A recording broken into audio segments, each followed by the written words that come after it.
গণঅভ্যুত্থানের সময় আশুলিয়ায় ৬ তরুণের লাশ পোড়ানোর মামলায় মুকুল চোকদার নামের পুলিশের এক সদস্যকে গ্রেফতার দেখিয়ে কারাগারে পাঠানোর নির্দেশ দিয়েছে আন্তর্জাতিক অপরাধ ট্রাইব্যুনাল। আগামী ২৬ জানুয়ারি তাকে ট্রাইব্যুনালে হাজির করার নির্দেশ দেওয়া হয়েছে।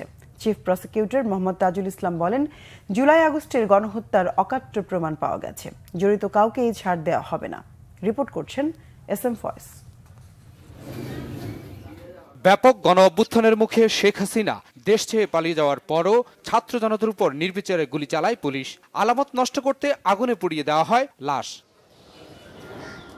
তাজুল ইসলাম বলেন, মুকুল কনস্টেবল হলেও ভয়াবহ অপরাধের সঙ্গে সম্পৃক্ত। গ্রেপ্তারি পরোয়ানা জারির পরপরই তাকে ধরে পুলিশ।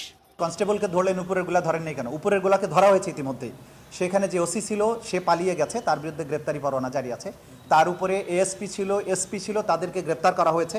তার উপরে প্রধানমন্ত্রী ছিল, আইজিপি ছিল, তাদের বিরুদ্ধে গ্রেপ্তারি পরোয়ানা জারি হয়েছে। আমরা বারবারই বলছি যেটা একটা সুপিরিয়র কমান্ড স্ট্রাকচার থেকে নিচ পর্যন্ত গিয়েছে, তারা গ্রাউন্ড লেভেলে এগুলো এক্সিকিউট করেছে। আমরা যদি এই অপরাধগুলো প্রমাণ করতে চাই যে প্রধানমন্ত্রীর নির্দেশটা বাস্তবায়নটা কিভাবে হয়েছে, সেই জন্য এই গ্রাউন্ড লেভেলের এবং নিষ্ঠুরতম কাজ যারা করেছে এদের কয়েকটাকে আমরা ধরেছি। এমন নয় যেমন যাত্রাবাড়িতে ধরেন ৩০০-৪০০ মানুষকে মারা হয়েছে, সেখানে ৩০০-৪০০-৫০০ পুলিশ ছিল, প্রত্যেককে কিন্তু আমরা ধরবো না।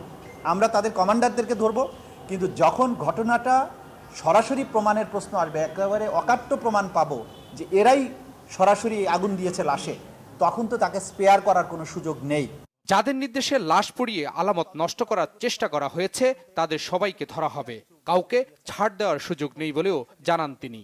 আমরা প্রত্যক্ষদর্শীদের বিবরণ এখানে সংগ্রহ করেছি এবং সেই বিবরণ থেকে স্পষ্ট তারা বলেছেন যে যখন এই লাশগুলোকে আগুন দেওয়া হচ্ছিল তখন তার মধ্যে একজন ছেলে জীবিত ছিল এবং এই জীবিত থাকা অবস্থাতেই তার গায়ে পেট্রোল ঢেলে আগুনটা জ্বালানো হয়।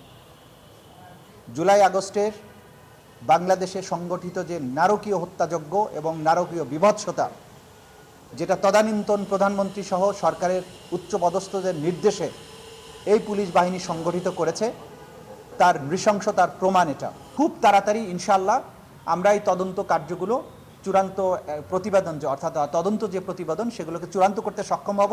সোশ্যাল মিডিয়াগুলো তাদের কমিউনিটি গাইডলাইন বা এসব কারণে নিষ্ঠুরতার ভিডিও থাকলে সেগুলো তারা ক্রমান্বয়ে মুছে ফেলে।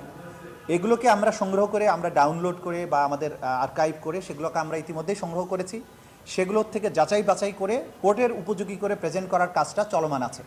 ভারতে আশ্রয়ে থাকা শেখ হাসিনাকে ফেরত আনতে পারলে আরো ভালোভাবে বিচার কাজ এগিয়ে নেওয়া যাবে বলেও তাজুল ইসলাম মনে করেন। SM Faiz, Bangla Vision, Dhaka.